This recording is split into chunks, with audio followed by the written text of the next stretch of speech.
Morning, folks. Coach Simmons here.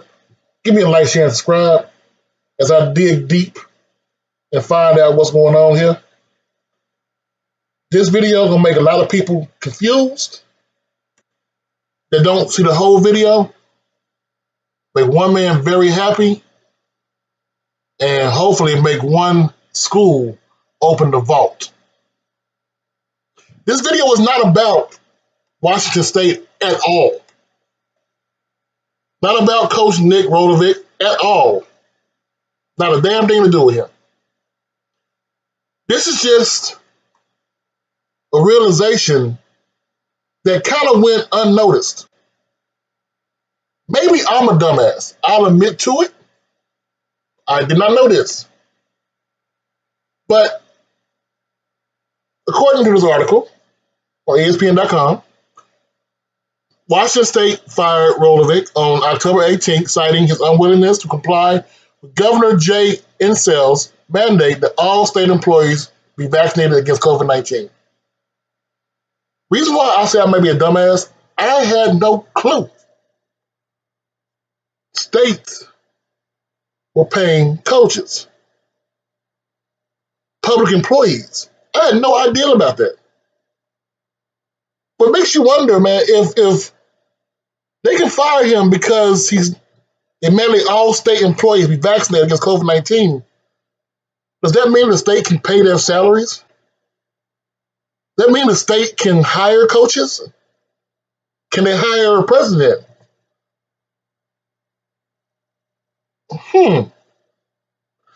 Rock with me here. Yeah, folks, this is from the USA Today. It's a 2-year-old list, but it will serve the point for the day. It's the highest paid public employees per state. You'll see the Nick Sabans, Herm Edwards, Chad Morris's, Chip Kelly's, Mel Tucker. You have all these are football coaches. All of these people are football coaches. Except this one, kind of funny. Retirement system for teachers. Chief investment officer makes $900-some thousand a year, but they can't find the money to pay teachers more. Moving on. All of these schools, all of these states, the highest paid employee is the freaking football or basketball coach. Yeah, it's funny, ain't it? I want to stop somewhere for the purposes of people with flash photography. Let's stop here. Mac Brown, Dave Naran, Mike Houston, North Carolina. Highest paid state employees. I know you're thinking, but Coach Simmons, this is an HBCU, mostly FCS channel. What does that got to do with anything that your channel's about?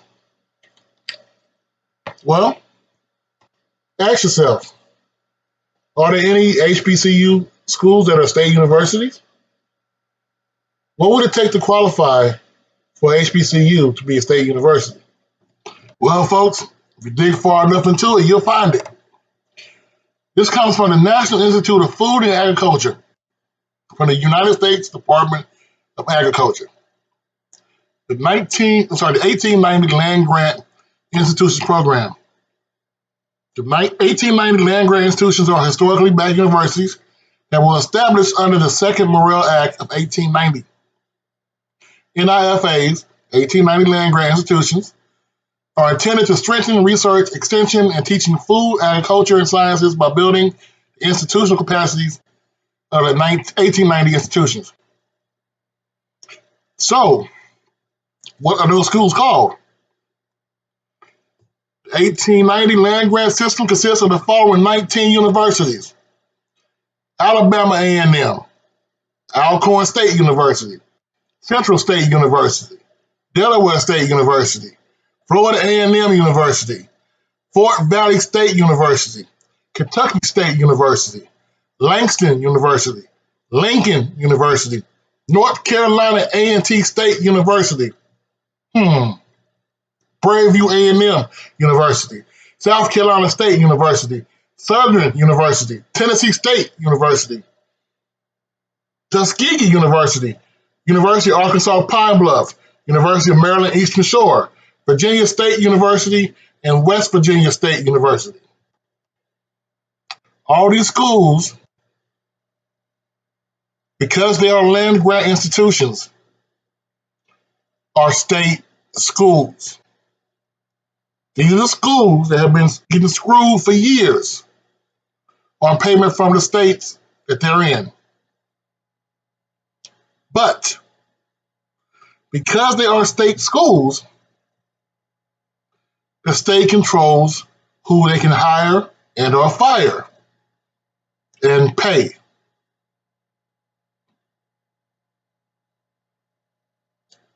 We just saw these states have no problem paying millions of dollars to coaches who underachieve. Is there an example of one coach in particular who has overachieved that maybe I can use as an example, right? To show truly what's going on. All right, folks. Last year, we got all excited and hyped up over the $30 million that the city of Jackson made from Jackson State. And last year, it was known that Coach Sanders had a $300,000 contract annually. Annually. That's a funny word, huh? Let's use that word and see how it affects North Carolina A&T. North Carolina A&T has $1.479 billion in output annually. $705 million in value-added gross regional product annually. $409 million in labor income annually. 10,265 jobs in the Piedmont Triad, 11,900 jobs statewide annually. If you are a graduate of North Carolina A&T, you are going to get $1.01 million in extra work-life earnings. A&T grads in 2019 can expect to make $4.7 million.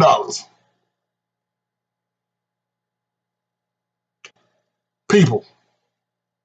The bottom one, that's $2.1 billion in incremental work-life earnings that can be attributed to their college degrees.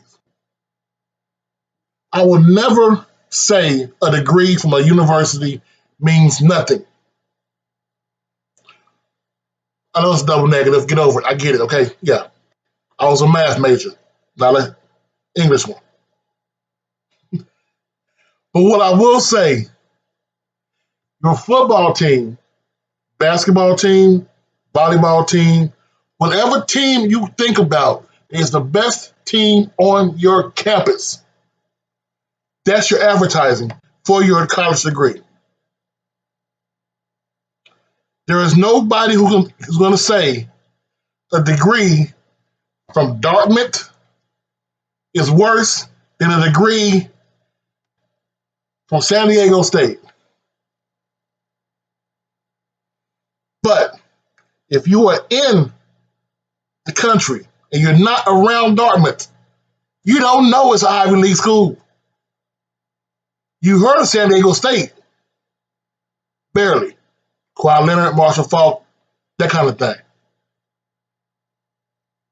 With North Carolina A&T having a $1.479 billion economic output annually, what does that mean for their football team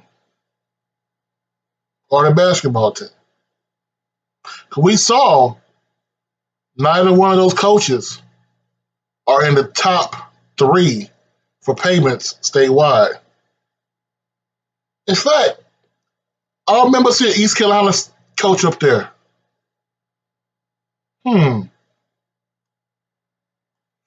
How can a school that has an impact of $1.479 billion annually by itself have a coach that's making $249,000 a year? People, I'm never trying to count on black man's money, but this black man is a raise. Not only did he get the institution to be the only reason, generally speaking, the MEAC can talk as much crap over the SWAC, but now you realize your diploma is great. Your diploma shows you learned a skill over 4, 8, even 12 years. If you get a diploma from a school with a prominent football team, your diploma is more recognized. There is no reason diploma from Vanderbilt in Texas are not equal, except the point that Texas is more known. A&T.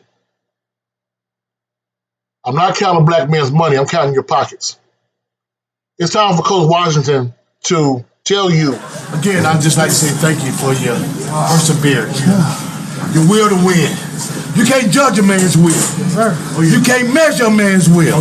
When a man get the will that y'all guys have, the sky's the limit. Yes, sir. The only thing can stop us is us. Yes, sir. Okay? So we gonna get better though.